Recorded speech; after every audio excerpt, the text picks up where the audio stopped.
اس لیے پیارے نبی صلی اللہ علیہ وسلم فرمایا کرتے تھے من صمت نجا، جو خاموش رہا اس نے نجات پائی، خاموش رہا نجات پائی۔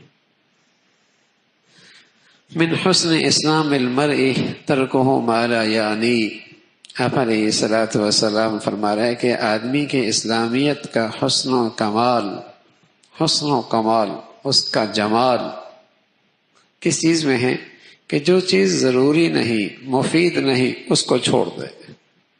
جو چیز مفید نہیں، ضروری نہیں، اسے چھوڑ دے۔ یہ آدمی کے اسلام کا حسن ہے، اس کا کمال ہے، اس کی خوبصورتی ہے۔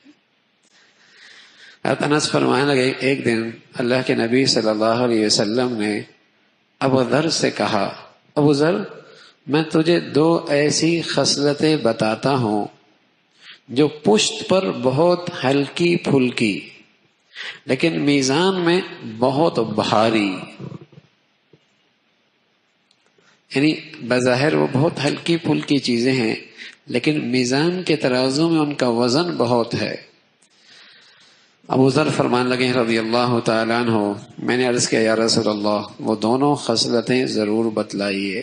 تو پیارے رسول صلی اللہ علیہ وسلم نے فرمایا زیادہ خاموش رہنے کی عادت اور حسن اخلاق۔ فرمایا قسم ہے اس ذات پاک کی جس کے قبضہ میں میری جان ہے، مخلوقات کے اعمال میں یہ دونوں چیزیں بے مثل ہیں۔ لوگوں کے اعمال میں یہ دونوں چیزیں بے مثل ہیں، ان کی مثال کوئی نہیں۔ اچھے اخلاق اور کم بولنے کی عادت۔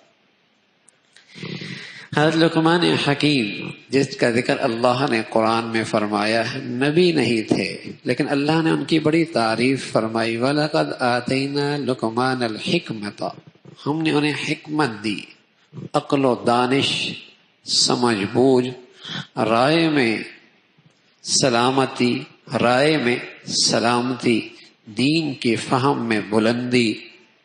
غلام تھے سیاہ رنگ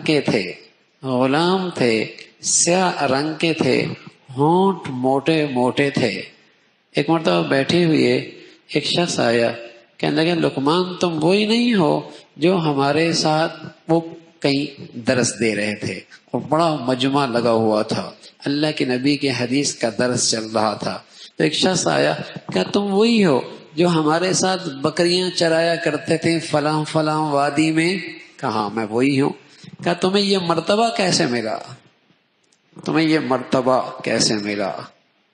انہوں نے فرمایا اس کو مجھے بولنے کی ضرورت نہیں ہوتی جس کی مجھے ضرورت نہیں ہوتی۔ کم بولنے کی